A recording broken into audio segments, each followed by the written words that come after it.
Hey physics folks, let's take a look at charge. Okay, review from chemistry or ninth grade.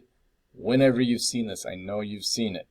The atom is made up of smaller particles, neutrons, protons, electrons. We are only going to care about the protons and electrons, really, and mostly the electrons.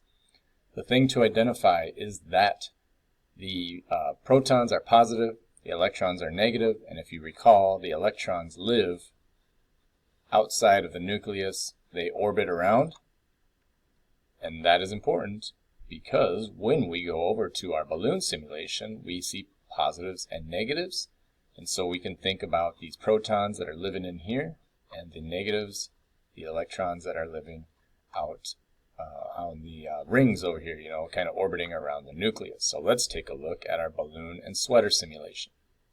Okay, here we are. The diagram of the atom that I just showed you had 6 protons and 6 electrons. Okay, great. What do we have here? Well, we've got a positive and a negative together. So for every positive, there is a negative. Just like that diagram we looked at, for 6 positives, there was 6 negatives. So we are simplifying it and only thinking about the relationship between positives and negatives. And we want to think about balance, all right? If we get on a teeter-totter and we put the balance on one side, then it shifts to that side. So let's take a look here. All right, I'll take the balloon and, oh my goodness, what have I got? Well, what I want you to really notice, and when you draw diagrams on your handouts, the thing I see a lot is that this balloon starts with positive charges. And do those positive charges go anywhere? Started with 4 positives, and it still has 4 positives. A lot of times I will see students draw the balloon, and they will not include any positives. Okay? So what is actually happening if we charge an object?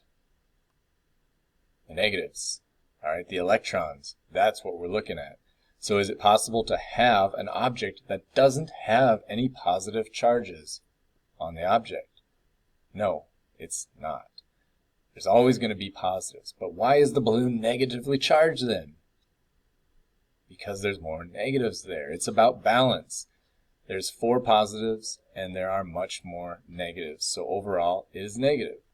Now, can we go and get more negatives? Yeah. So if you take the balloon and you rub it with wool for a longer period of time, you'll get more electrons.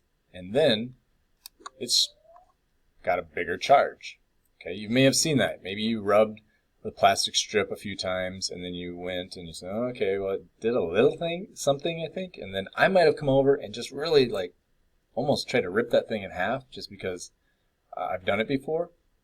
And then you can see a bigger result because you can charge things more if you just have that interaction for a longer time. So, stole all the electrons. Now, is there ever going to be a sweater that doesn't have any electrons? Probably not.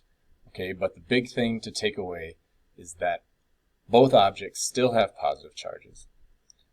And they are now charged based on the relationship between the positives and the negatives. Okay, so this has more negatives than positives, so it's negative. The sweater, well, that has all positives, so let me go ahead and just get a few. It's got more positives than negatives, so it's positively charged. As a result of their charge, one's negative, one's positive, they attract each other. Now, when you go into activity 2 and do your diagrams, make sure it's clear. If you have before and after, the number of positives should be the same in both. All right? Be careful with that. And don't draw as many positives that you see on the sweater. Draw like 10. Okay? And then you can keep track of it. But I will look. We want to make these diagrams accurate. And if you're showing me that it's gaining or losing positives in this process, that is not accurate. So be careful when you're doing your diagrams. All right, when you get into activity 3 and you're thinking about what are the charges of all the stuff that you had in the lab, well, the balloon is negative. That's what happens in real life. So use that information and think about what interactions did you see with the balloon and the plastic strips. The paper towel is confusing, so I've been working with students when you get into Activity 3, so let me know when you're there and we'll take a look at it. Whoop. All right, let me know if you have any questions.